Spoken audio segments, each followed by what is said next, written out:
All right, good morning, class. We left off the last time talking about the emergence of cities, and hopefully you're beginning to see how this ties into your first writing assignment, where you have to write about the three revolutions and how this is connected to the concepts of mechanical and organic solidarity, and how it informs many of our politics and other issues today. So again, a key factor in understanding this, and I keep stressing this again and again and again, the importance of the food supply. Again, it's the fundamental need for human beings. That once you have enough food and other bare necessities, this allows you to have a large urban settlement. You're not going to have a lot of people coming to this newly formed urbanized environment if there's not sufficient resources. You very quickly need to get these surpluses organized and decide who should have what.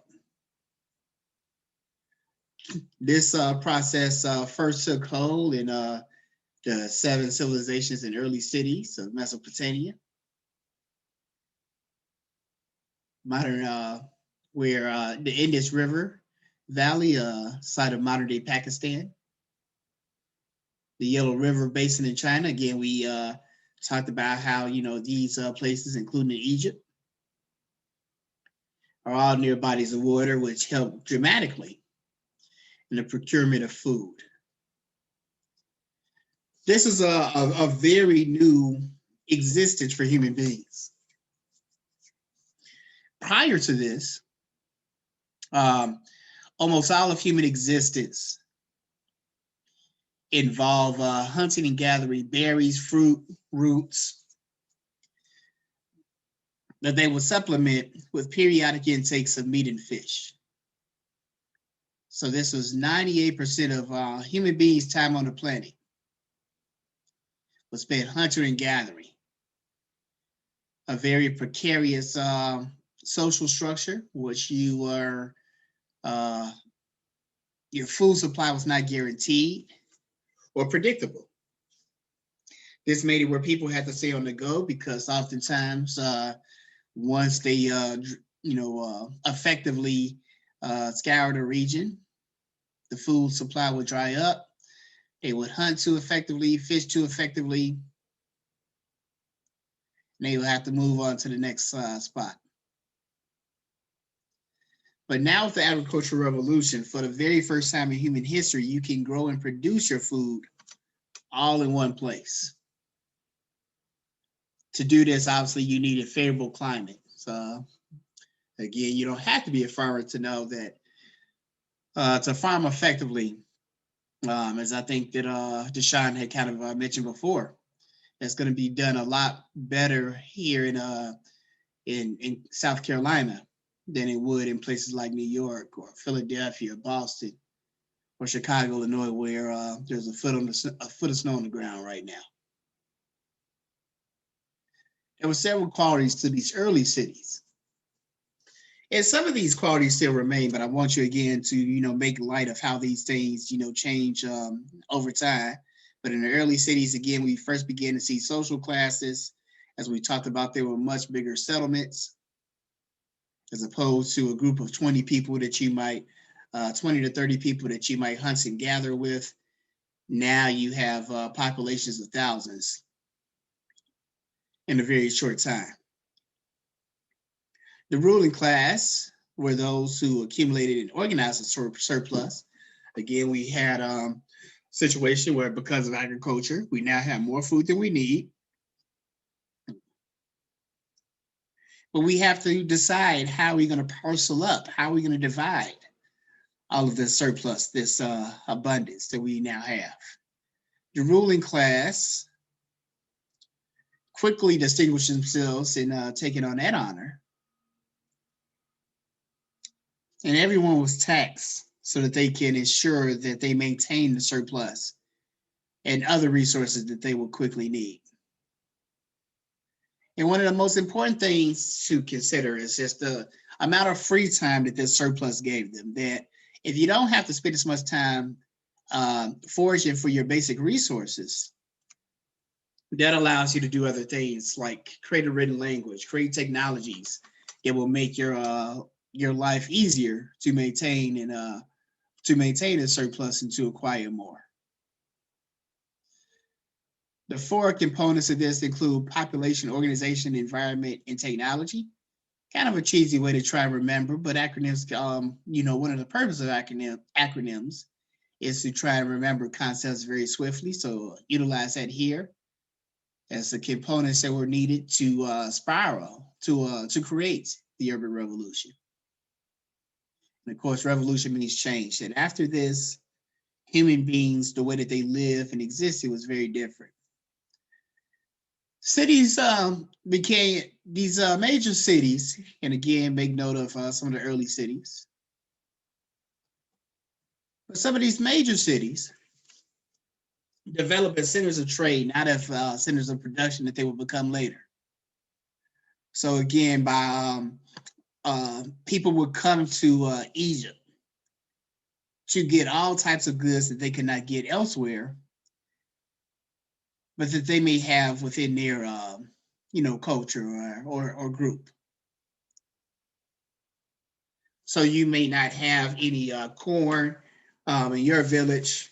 You go to the city and you would trade some of your ivory for some of their corn. You might go get some cocoa, some salts, yams, whatever you may have wanted and could not have. You would go into the city limits and be able to get as many different products and resources that you could bring back to your village as could be imagined at the time. Again, in many ways, this still holds true today. Obviously, we're not going to trade. We trade our dollars for goods and services that we all oftentimes may not be able to get in more less densely populated locations.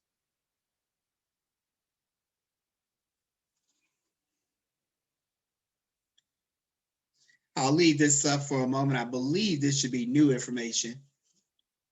Thank you for bearing with me in reviewing the other info from Friday's class.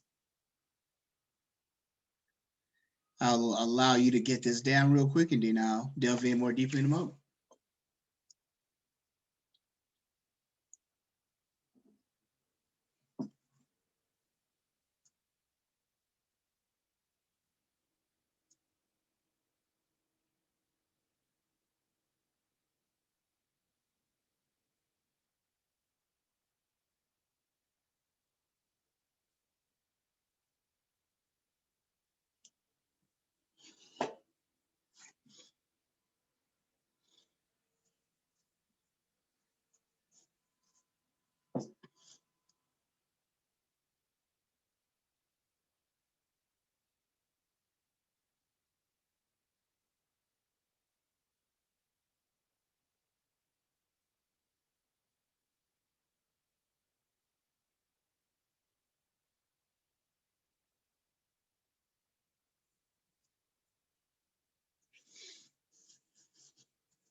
So we talked about the agricultural revolution. And revolution again means change. We have discussed two revolutions so far.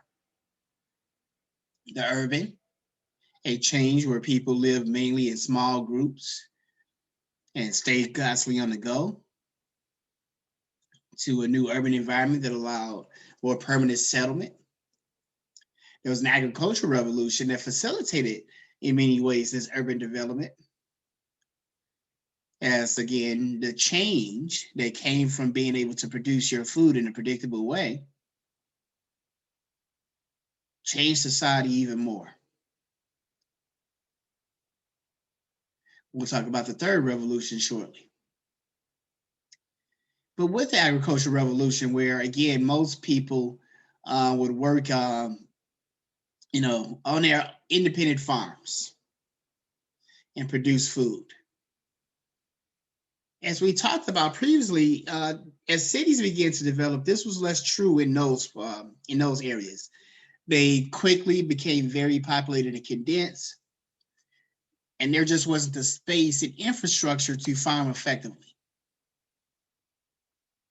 Farming still went on during this period. It just wasn't done in cities. So the goods produced on farms would be brought into the cities for people to eat and to rely on those resources. That made it where those who lived in the cities were very dependent upon the farmers who actually worked the land. But within an urban center, a hierarchy very quickly developed. A hierarchy is just a ranking system, How do we rank people from high to low? And what do we base this ranking on? From this time on forward, it has mainly been due to the amount of wealth that an individual or family possesses. The amount of wealth that an individual or family possesses. Wealth is, again, a new concept. During hunter and gathering societies, there were not very many possessions. Again, you would stay constantly on the go, so that provided a situation where you didn't accumulate very much because you would have to be taking all that stuff with you. Imagine, if you will, a situation where your modern life, even for your college level possessions, which will obviously explode as you advance through your careers. But even at this stage, imagine, if you will, if you had to move with all your stuff every 2 or 3 weeks, or even every 2 or 3 months. That could be quite taxing.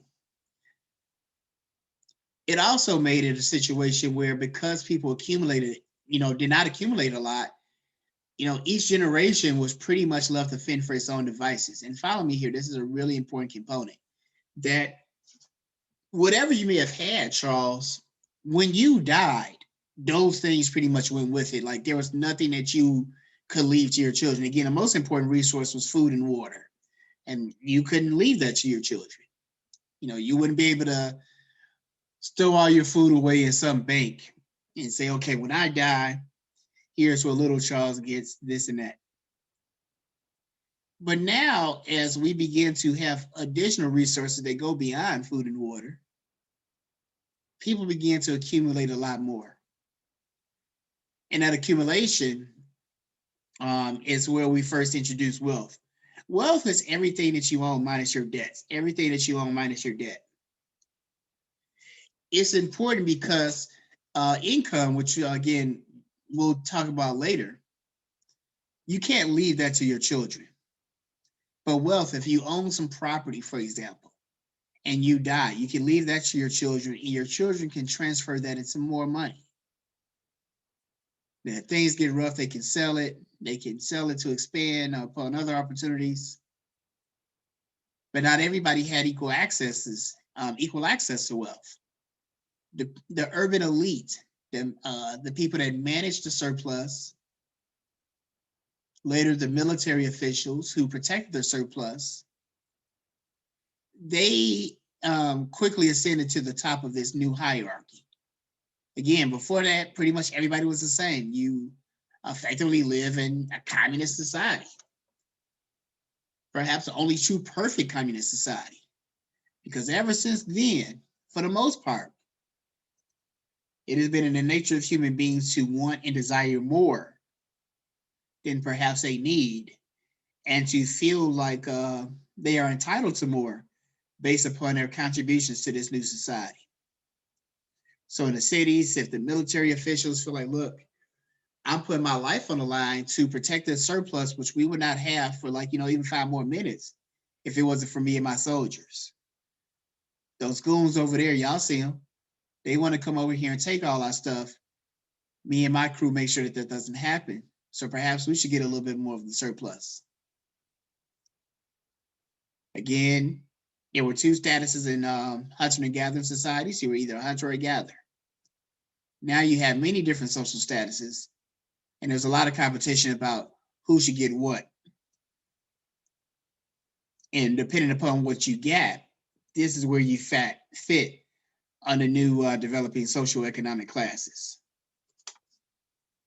Keep this in mind. This is very important. What we're walking through here, even though this is an urban sociology class, we are taking a walk, young people, through history. Where you had the hunter and gatherer societies that went into the agricultural societies. And one of the things that you want to make note of is how people's behavior and how we behave towards one another, most specifically, began to change. Which, again, that word revolution is change.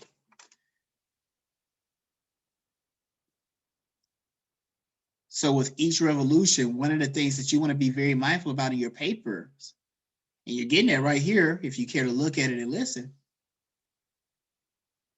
is, again, not just as societies change. You want to be very specific in detail in laying out how the people themselves change. And again, a lot of that has already been covered for you. Let's get get into a little bit more. First, urban environments quickly became sites of diversity. Diversity means you had a lot of different types of people there. Again, previously in hunter and gathering societies, small groups, mainly consisting of kinfolks, obviously people that are similar in culture, similar norms, similar background, similar spiritual beliefs, similar gender norms. So again, culture, values, traditions, and norms that are passed down from one generation to the next. In early cities, for the first time, you have a lot of different cultures interacting with one another. So a dividing factor oftentimes in terms of who got what was what culture you came from, what group did you belong to. Sanitation was a very important issue and remains a very important issue in the development of cities. Again, you got all these people coming in a short amount of time. Sometimes more people than you have space. They're going to bring all their waste with them. How are we going to keep this place clean? If it's not clean, if the water's not clean, if the air's not clean, that's going to affect our quality of life and could even impact life itself. As a result, again, this is thousands of years ago, thousands. So what we think of as sanitation, and certainly what we think of as germs, they had no concept of yet. So a lot of people died. There was a high mortality rate. A lot of people died in a short amount of time, earlier in life than they probably would have, because they had, even though they had all this organization in early cities, they just didn't have the knowledge of how to deal with sanitation and disease issues. So cities very quickly became, not the cleanest places. Again, you got all the surplus here.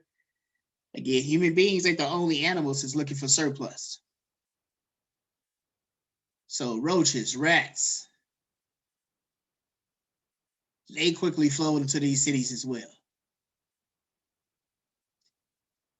Again, even though we have a lot of free time where we can expand our knowledge of natural and social life, the medical knowledge is not advanced yet to be able to deal with sanitation and disease issues. That'll happen, and that'll also change the development of cities, but we are hundreds of years away from that. And if there was a natural disaster, it would really, again, you can't protect against that. There were still hurricanes, tornadoes.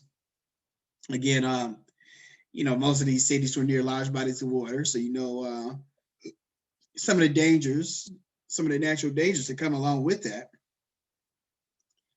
And these groups will be subjected to it from time to time. So many places that could have developed into cities did not, because of these issues, that maybe they were like a really burgeoning population and then a natural disaster. So like, Pompeii, a place where like they had a volcanic eruption many centuries ago. Perhaps that would have become a major city in the way that we think of Rome and Paris, had it not been for the natural disaster. And again, it's a lot more difficult to bounce back from that during these times than you have with the Hurricane Katrina, for example. Now, we talked about revolution meaning change. We talked about revolution meaning change. We've gone through a couple of these already. The agricultural, which again allowed you to produce food very quickly in a short amount of time and in a way that was very predictable and allowed for some level of settlement. This spurred the urban revolution.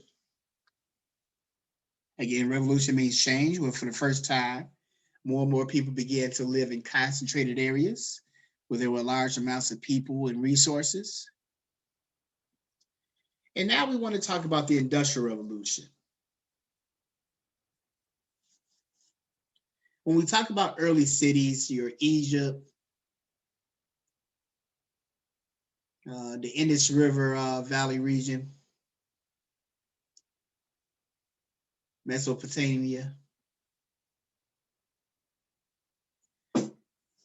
that although these were, again, significant increases in population, as I talked about before,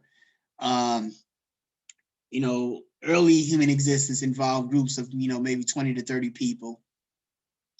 Now you're having these population centers that have 10,000 people, which again is a dramatic increase and was really probably very amazing and overwhelming at times to see, given where how humans had lived previously.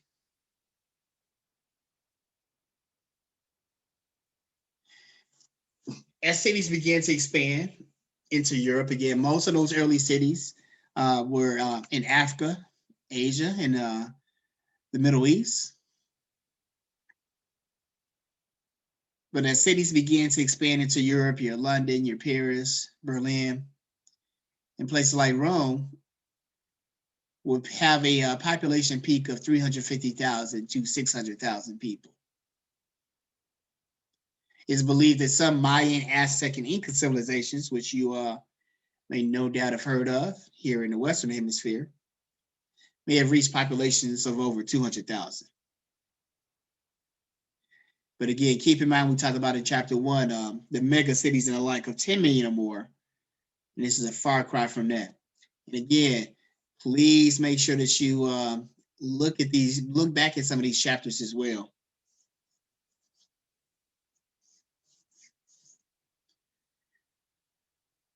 Yes, some of the things that we talked about earlier will make a lot more sense as we get deeper into the material. So we had the agricultural revolution that allowed human beings to enjoy a food surplus. This created situations where people very quickly flooded to areas where there was a greater surplus of resources, food and otherwise. This crafted the urban revolution. During this early period, people would again get their food and gather resources through use of their hands. It was very hard and backbreaking work. So, for example, if you needed water for the village, and follow me here, this is important.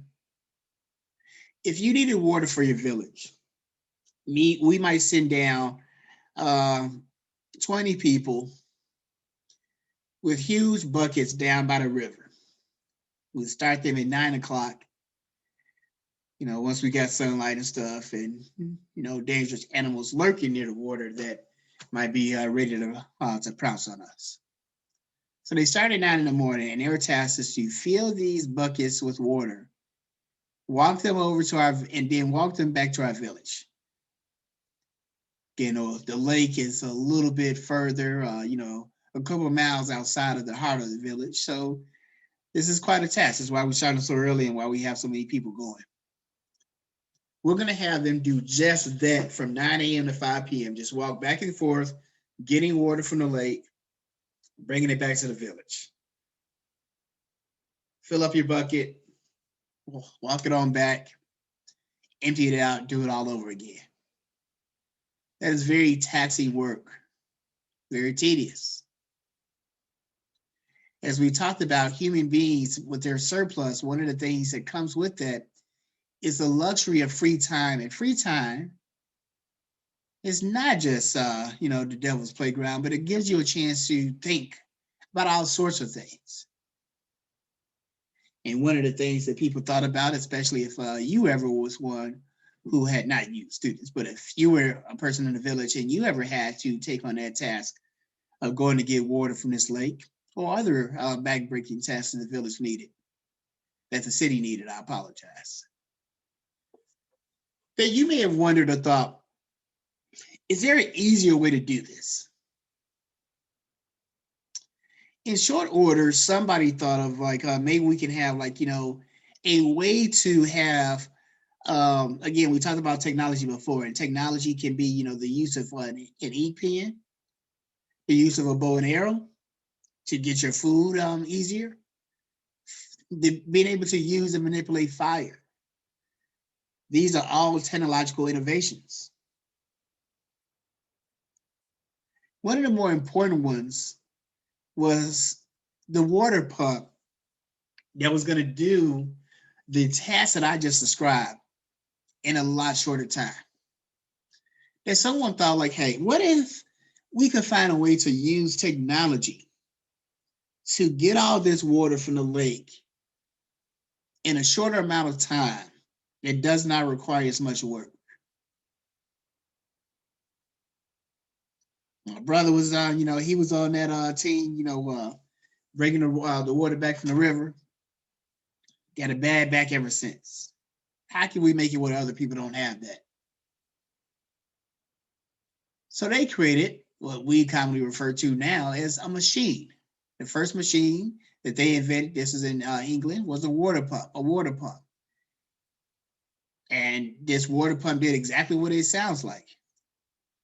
They hooked this concoction into the river, into their lake, and it pumped the water from that lake into their villages. They used a machine to pump that water from the lake into their villages. No more having to use, manual labor, 20 people to go and get this water.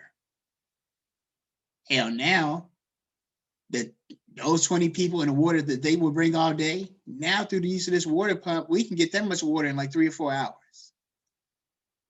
This allows those 20 people to put their time into other things that the village needed. They can put their time and resources into that. And we get a lot more water. We have another resource in high supply. It wasn't very long that human beings figured that, hey, if I can use this machine to increase my access to water, maybe we can create some machines to do other things. This follows suit, and people very quickly began to use machines to perform previous tasks that were previously done by humans. And these machines could do it in a lot shorter time. This situation allowed for a greater surplus yet, as they could produce more of everything that they needed very quickly in the cities. But it also had a major impact upon the agricultural revolution. And again, hear me here.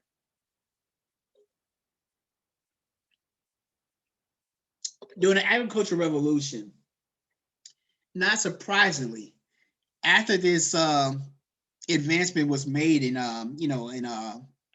human life, most people very quickly learned to farm. Again, if you're a hunter and gatherer, you got to stay on the go for your food all the time. Now you can farm and you can produce enough food for you and your family. And in many ways, people human beings became independent contractors. There'll be people that'll be attracted to the city life, but most people still would live on farms in smaller rural communities, isolated by themselves and their families. We can produce our food. It may not be all the things that they can get in the cities, but we go survive. With the Industrial Revolution, though, the machines came in and were used in farming. This is where, again, you would have tractors and the like. Machines that could slaughter animals a lot more quickly than human beings and bring them into the marketplace as a result, much more quickly. This made it where the ruling class, that again, where if you had wealth, wealth now could be passed down from generation to generation. It was no longer a situation before the agricultural revolution where whatever you own, you pretty much died with. After the agricultural revolution, human beings were able to acquire wealth, and they passed that wealth down from generation to generation. That made it where the people that had wealth at the time the industrial revolution occurred, the people that already had wealth, had a tremendous advantage in being able to procure the machines that would drive the industrial revolution. Because again, those machines, like much like computers when they first came out, maybe one day y'all stop paying all this money for these cell phones and they'll go down. But initially, the price and cost will be very high. Most people could not purchase these machines. The rich could. The rich could, and they very quickly opened up businesses or built extended businesses that allowed them to produce their goods and services a lot more rapidly. This included agriculture. So if you were a farmer and you were if you were a chicken farmer and you were working under traditional methods that had been ushered in under the agricultural revolution,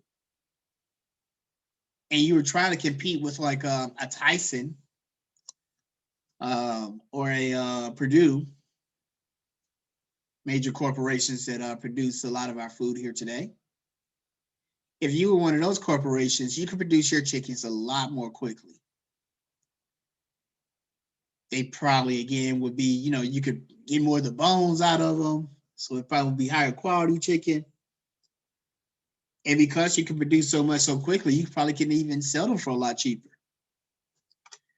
This quickly makes it where Steven on this chicken farm goes out of business. He can't compete with the major chicken producers anymore. They're just producing so much so quickly. Their chickens are better. They're cheaper. People ain't checking for Steven's chickens no more. You got to stay on your chickens, Steven. As a result, Steven is very quickly on the brink of starvation. Nobody, again, is trying to snag up none of his chicken at all. Steven is, if he wants to continue to survive, he is ultimately forced to close his farm. He has to leave this spaced out rural area that he's been living in. And he now has to go into the city. And he got to work for Tyson or Purdue if he wants to be able to feed his family. Millions of farmers all across the world begin to experience this, across the Western world begins to experience this. And they found that farming, being an independent farmer, just was not the profitable enterprise that it once had been. It was not going to allow them to sustain their lifestyle. So now they have to come work in factories. The factories is where you had the machines that would do the work a lot more quickly. And people's responsibility very quickly became not to produce things with their hands as they had been, but pretty much to monitor and work the machines. It was work, though, that did not require a lot of skill. You didn't need to speak English or whatever your national tongue was. But because these things were being produced so quickly, you did have a good chance of finding work. Now, it wasn't going to be the greatest paying work. The conditions in your factory were not always going to be the greatest, but you was getting ready to start on your farm, just a week ago. But now you come into London, you come into Paris, you come into Vienna, Austria, and there are all types of factory jobs awaiting you. As we talked about before, Deshaun, with the Great Migration, people will share this information like, hey, you don't have to starve away anymore. There's a lot of factory jobs here in London. You don't have to starve away anymore. There's factory jobs here in Paris. This is where, in a very short amount of time, we saw huge population increases. I'm not sure, the extent to which you all can appreciate this context, but 861,000 people living in London in 1800, exploding to 6.5 million by 1900 is just a dramatic increase. Again, we talked about, right, that cities were sites of surplus. They had more than what they needed. People wanted to come to take advantage of this surplus. One of the things we want to begin to ask ourselves as we look at these numbers and patterns, how much were London and Paris and Berlin, how prepared were they for this kind of dramatic population increase? The answer is not very prepared at all. The factory owners, they wanted people to come, again, for their jobs. They needed laborers, cheap labor. Because again, the job market and labor competition is very steep. So if you don't want to work for this, a dollar a day, Stephen, I got 1,000 people that's fresh off the boat from Germany, from Italy, from Ireland, that are more than willing to do this work. The Industrial Revolution first began in Europe, but it quickly spread into amongst European Americans here in the United States. Well, it wasn't the United States yet, technically. And it first hit New York, Philly, and Boston, and just spread like wildfire. And one of the things, we're not going to talk about here, but the population that farmed began to decrease dramatically in the United States, in America as well. So we talked about, again, we're going through revolutions. Revolution means change.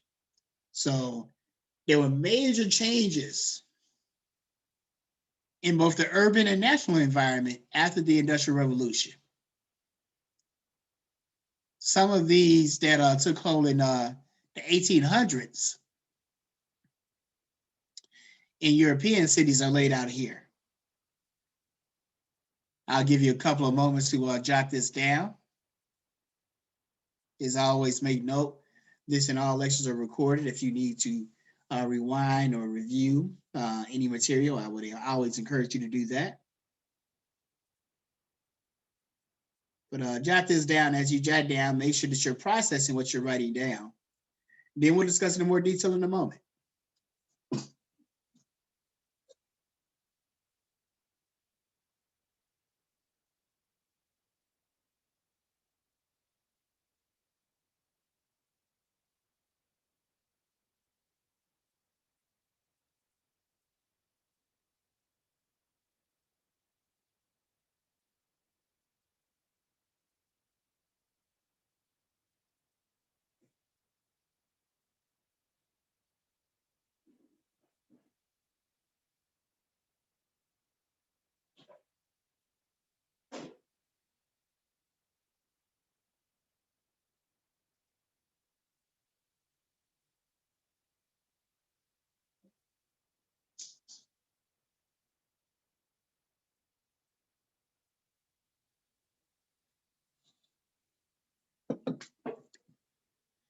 In hunter and gathering societies, there were two jobs, two statuses.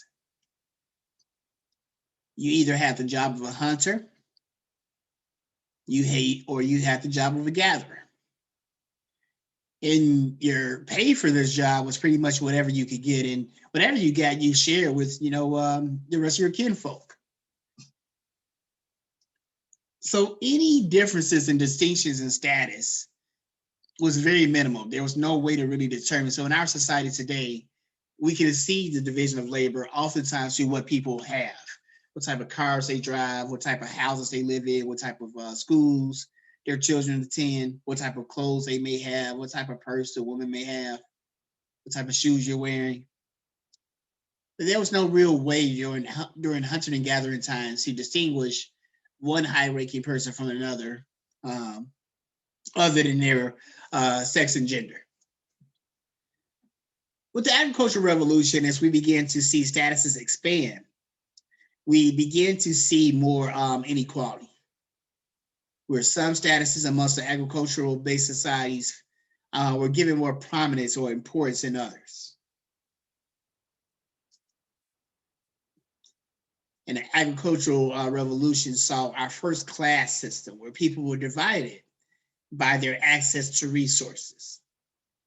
Again, in our society, that access, that resource is money. During the Industrial Revolution, the division of labor really began to explode, and we saw even more of a class division. You would think, again, that a surplus means having more resources than you actually need in this context. Having more than you need, having more than you need. You would think that as a society gets more, that social divisions would actually decrease, because again, there's more than enough to go around. But unfortunately, this is not what has happened.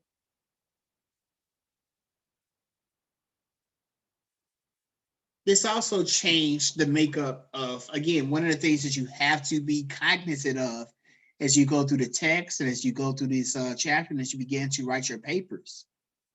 How these revolutions change human beings and change how people lived. So for one, it was one of the first challenges to male dominance in labor.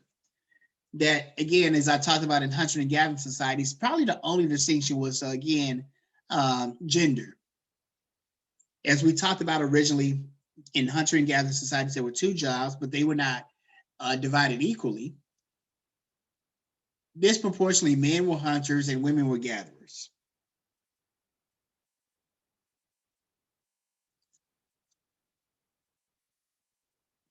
As a result, over many generations, centuries, it became quickly normalized in almost every society and human grouping that there will be certain work that will be accompanied to men and certain work that will be accompanied and deemed fit for women. This all goes back to the hunter and gathering societies. But there was a lot of manufacturing work and a lot of factory work that could be done by both sexes. The people that ran the factories, for the most part, their main consideration was how could they make as much money as humanly possible. A lot of the wealth in our nation, we talk about wealth that's passed down from generation to generation. A great deal of wealth in the world, and certainly in America, was produced during the Industrial Revolution. Let me repeat that again. A great deal of the wealth in America was produced during the Industrial Revolution. As I always do your own research on this, but some of our wealthier families today got their money during this time period. They labor to maximize their profit while paying their laborers as little as humanly possible. There was no minimum wage, or you probably seen in the news. There's a debate and fight over minimum wage on the federal level. There was none of that at this time. This made it where you could have both female and even child laborers. The rationale behind the attractiveness of these type of workers for the business owner was you could pay them a lot less money. Keep these concepts in mind. We'll come to them later on. Again, as I told you before, Stephen, if you didn't want to work for this factory for $1 a day, then again, I got 1,000 people that are outside willing to do that, and I got some little kids that again need to be, again, their families are starving, so they need jobs to help chip in. Or some woman with 4 kids and her man has died. They definitely are desperate for the work and will work for even less than $1 a day. I'm offering you here, Stephen. So what's it going to be? So again, you have grown men, women, children, all competing for labor, competing with each other for precious resources. Again, the surplus at this stage, Charles, is almost totally dominated by a small group of people. So again, we're looking at this like a piece of pie where 2 people have, like, if there are 8 slices, 2 people are going to split 6 slices by themselves. And then 50 people have to figure out how they're going to eat these two remaining slices. And they are hungry as hell. That's going to make it where the competition for those slices is going to be very cutthroat. It also made it where the village-based family system began to lose power again. Even though we had the agricultural revolution and many people began to live in cities of initially 10 to 20,000 people, later in the hundreds of thousands. But most people still will live in small family farms where they can support their own families. They would have, oftentimes, again, it would be not quite on par with what you would see at a hunter and gatherer, but they may be like, 8, 9, 10 kids, big, huge families. You got enough food, you can feed them, and kids can work the land. Grandparents might live there. But now, under the Industrial Revolution, a lot of men would go into the cities on their own, find work, and send back what they have to their families. We talked about, again, somebody, once we get this surplus, somebody had to be responsible for organizing everything. And now with the Industrial Revolution, there became even more things to organize. Again, we talked about how these populations increased from, 1800 to 1900. The Industrial Revolution began again right around 1800, a little bit, some market a little bit before, some a little bit after. But certainly throughout the 19th century, the Industrial Revolution was really taking hold and was a dominant feature of European and American societies. This huge population made it where there was an even greater need for government intervention. That if you just left these cities to their own devices, things would get very dangerous and unsafe. And again, the surplus would dry up. So you need a lot more government intervention than you did previously. Some of these interventions included taking some measures to aid children.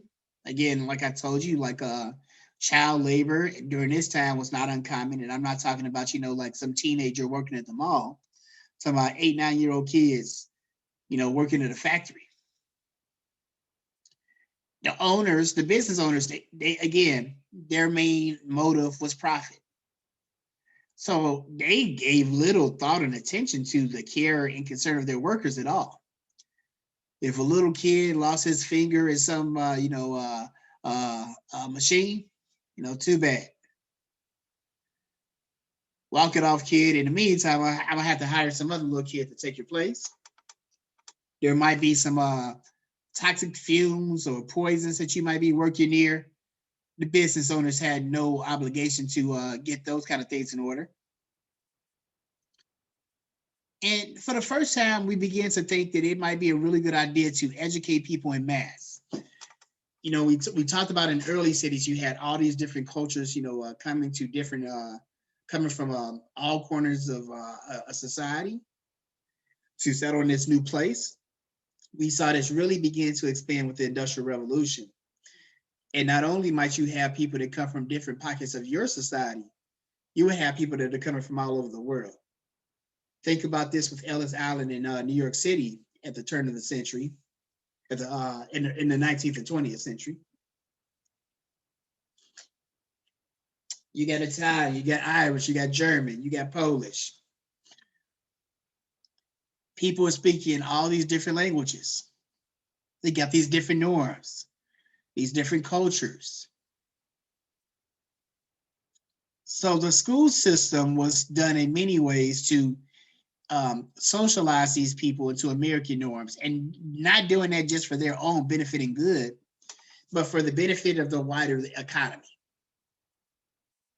Again, we need the division of labor. We start there.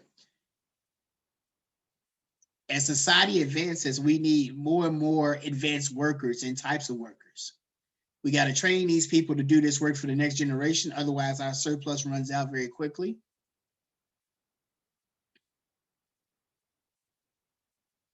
So we need to make sure that they are properly educated in how to maintain the norms of this society.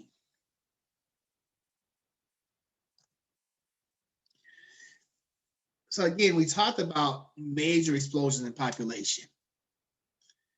These were referred to at the times as shock cities. That again, where the population just grew really, really rapidly. And it was amazing technological progress. Again, the technology was used to make people's lives, in particular, Charles, to make it where work was done more easily. Again, as students, um, you all have not been privy to some of the technological leaps that I have seen in my old life. But going from writing on chalkboards and stuff like that to the utilization, all the ways that we can utilize smart boards in the classroom, or do something like this, like doing what I'm doing right now would have been impossible when I first started school many years ago. So the changes in pace of technological change, it's just been amazing to see. This is true during the Industrial Revolution as well, where in many ways the technological leaps were even greater.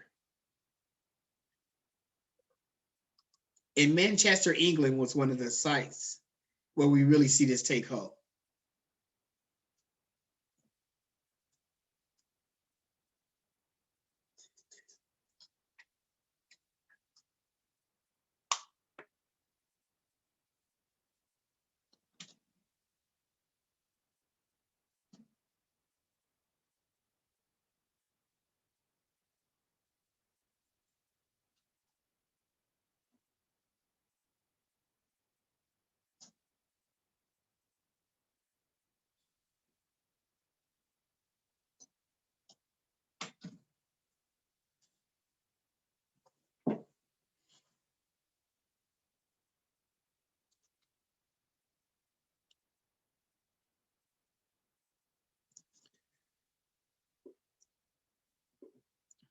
So again, just imagine whatever city you're from, if the population is increasing by 150, 300%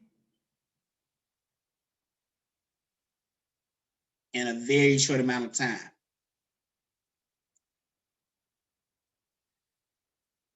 Again, the Industrial Revolution, for all intents and purposes, began in England, where again, it transforms how people do work, how they get their goods, and it became less profitable for people to farm, and people are coming to places like Manchester to be able to find the kind of work that they'll need to depend upon for most of the 19th century if they want to avoid starvation.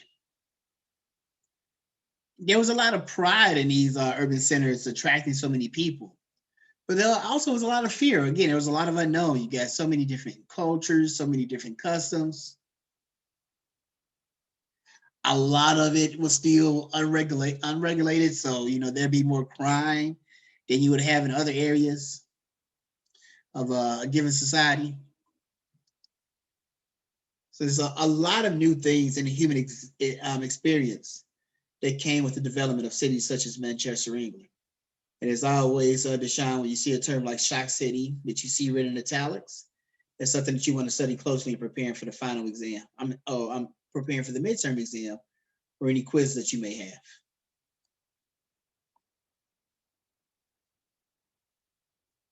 So the poor in Manchester, again, we talked about that in agricultural revolution, we really began to see the development of social classes in great detail.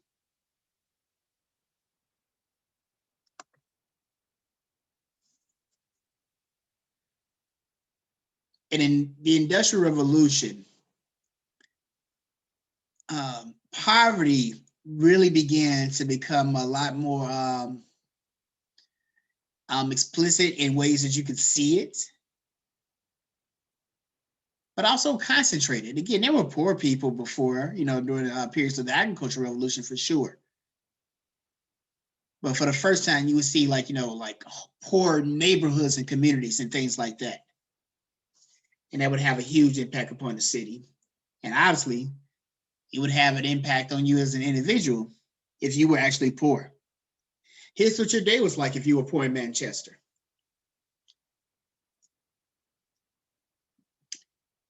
You have very long hours of daily work. Again, now today, It is typical for people to work 8 hours and get paid overtime if you work longer than that. That only exists because in our society today there are regulations and laws that prohibit people from working you to death. But if the business owners could, believe you me, they would. History shows us this. In Manchester, England, you might be working 16, 17, 18, 19 hours some days, 20. No exaggeration. If you don't like the hours, Stephen, you can always quit. But again, there are now not 1,000 people out here ready to take your job. Now it's 3,000 people. It was 1,000 yesterday, but now it's 3,000 people out there. So if these hours are too long for you, dog, you got options. You ain't got to say, but I'm getting my hours in. So you have a lot of workers who are, again, these are poor and people, the business owners preyed on their poverty. Not only would they be working long hours, they would work 6 days a week. They would do this at extremely low wages. Their houses where they live were located, again, we need all these workers to work in a factory, but these folks can't actually live near me, the business owner. So the houses, again, were located in the worst areas of the city. The whole city struggled with, sanitation and cleanliness. This is particularly true in the neighborhoods where the poor people live, where they live near raw sewage and slaughtered animals. Again, the sewage, the waste, all the waste that people accumulate in the city, the urine, the feces, disposable food. That stuff had to go somewhere. And obviously that somewhere, oftentimes that somewhere was where the poor people live. Again, we're talking about the 1800s here. These things are still very true in 21st century, in the 21st century. The working conditions, at least in Western countries, have gotten a little bit better. But as far as like where the poor people live in the city, it is often, again, we talked about the role of environment earlier. The poor people in almost any city, you can bank on this, live in some of the poorest environments. Near centers of waste, airports, for example, are very awful polluters. So be a lot of Black folks and poor people that live in neighborhoods near airports. Check it out, whatever city you live in. Do your own research. The wealthy, on the other hand, Manchester, and again, I don't have the book in front of me now. Perhaps you do. And you'll see on page 48 how they talk about how the city was designed in such a way, Deshaun, where rich people didn't even have to interact with any of this. Again, think about this. We're talking about the 1800s. Think about this for your modern cities. I know for sure in a place like Chicago, where you have a lot of poor people, a lot of slums, and always have, there are people that live and exist in a city that never come anywhere near any of that. You may hear about the crime and violence in Chicago. So a lot of people in Chicago, that stuff is like, foreign news as much as it may be to y'all. It's not going on anywhere near their neighborhoods or communities. This is a pattern that, again, we saw starting in shock cities like Manchester. But as we'll talk about going forward, and again, keep these things in mind, how the information builds off each other. It's not going to be acceptable, Deshaun, for us to be talking about things in mid-March that are linked to some of the things we're talking about now, and you not be able to make those connections. It takes time, it takes thought. It may take a little help from your professor, but it is something that you want to be able to do. Now, as we get ready to close for the day, we're coming to some very important concepts here. In your papers, you have to write about the 3 revolutions. You have to write about mechanical and organic solidarity. You have to write about the rural and urban divide that informs, our politics, culture, and the like. So we have talked a lot about, obviously like the development of urban environments under the Industrial Revolution, and how for many people in society, Deshaun, They saw that as something that's threatening, as something to be feared, as something that's menacing, something that represented an erosion of our values. That the city would be characterized as this dirty, dangerous place. So in the 19th century, the rural very quickly became kind of an idealized place. The city is where you saw social disorganization, you saw alienation in terms of people are not as connected with each other. There wasn't any real community. So we talked about in small towns and stuff, Charles, where if you miss church, everybody will know it because, again, the town is so small, it's noticeable when somebody isn't there. They say they don't have that. So even though sometimes they may be looked at as a negative, a positive is that, it's a real tight-knit community. Everybody knows each other.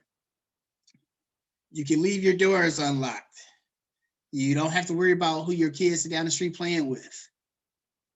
You know that the values that you are being communicated in that home down the street are very similar to the values that are being communicated in your home. Because again, in this community, the values are pretty similar. They have meaningful, strong relationships and bonds that sometimes go back generations. Again, the city doesn't have none of this. Again, everybody's kind of isolated off to themselves. People don't be talking to each other.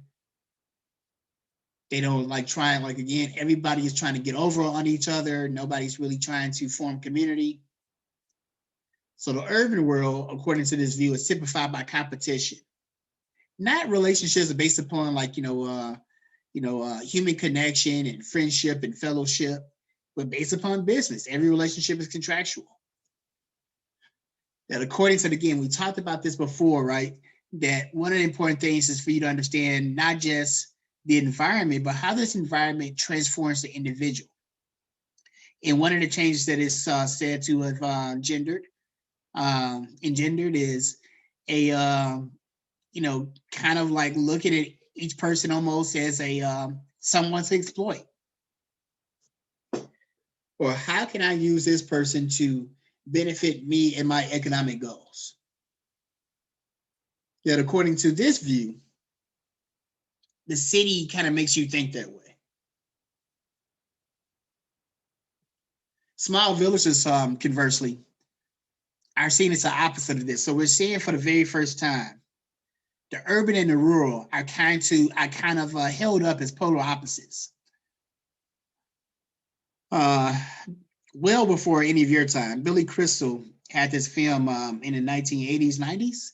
I've never actually seen this myself, but I'm aware of the film. I'm aware of the film and its premise. It's called City Slickers, where it speaks to how the environment, living in this environment, it can be very intense, it can be very stressful. So many people want to go to the rural environments, go back to the country to kind of slow down, to kind of get back to just basic human decency and values. You can get this in a rural in the country, small villages where everybody cooperates with one another. Kinship relationships are really important. People aren't as competitive with one another. Again, it's a community. People are trying to look out for each other, not compete. And there are a lot more meaningful personal relationships. Again, this is viewed as the characteristics of rural America and the type of people that it produces.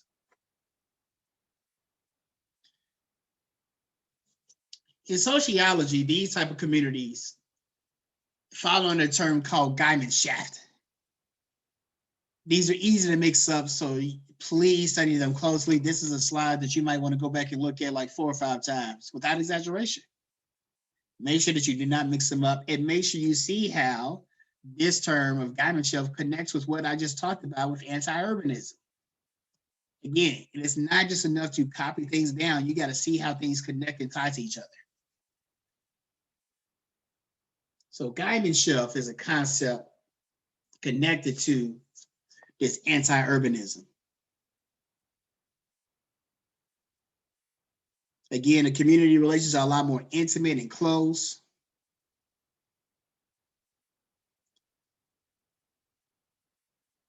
Who is this person in this town, in this city? Is this the doctor? Is this the dentist? Is this the preacher? Is this Ray Ray's nephew?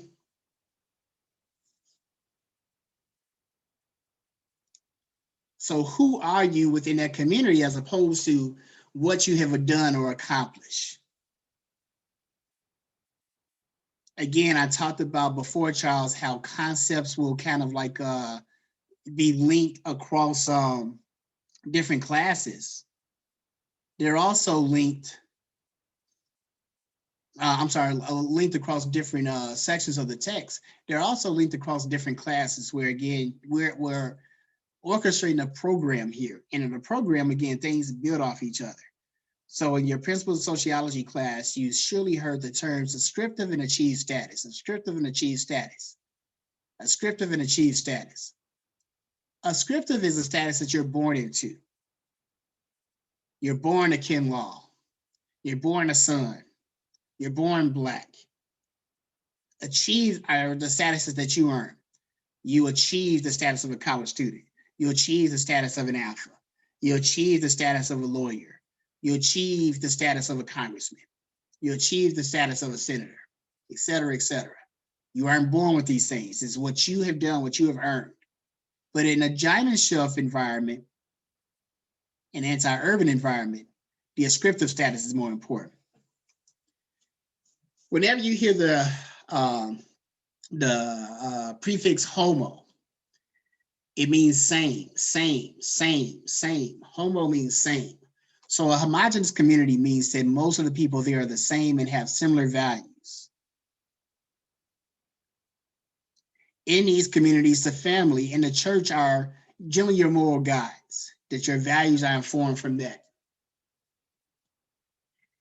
On Wednesday, we'll begin talking about Jesuit, and again, make sure that you see how these things tie to an anti-urban and rural dichotomy, which is, as we'll see, is a bit overstated, but it can't be hard to fathom that when we see increases like this in populations in a very short amount of time,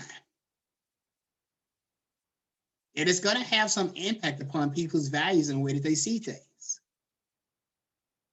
So in this way, right, we often talk about how people are products of their environment. People are products of their environment. We talk about the concepts of giant shelf, and then what we'll get into on Wednesday, Jesuit shelf. What we're describing here are environments. Read up on these between now and Wednesday. Let me know if you have any questions, and we'll pick up at that time.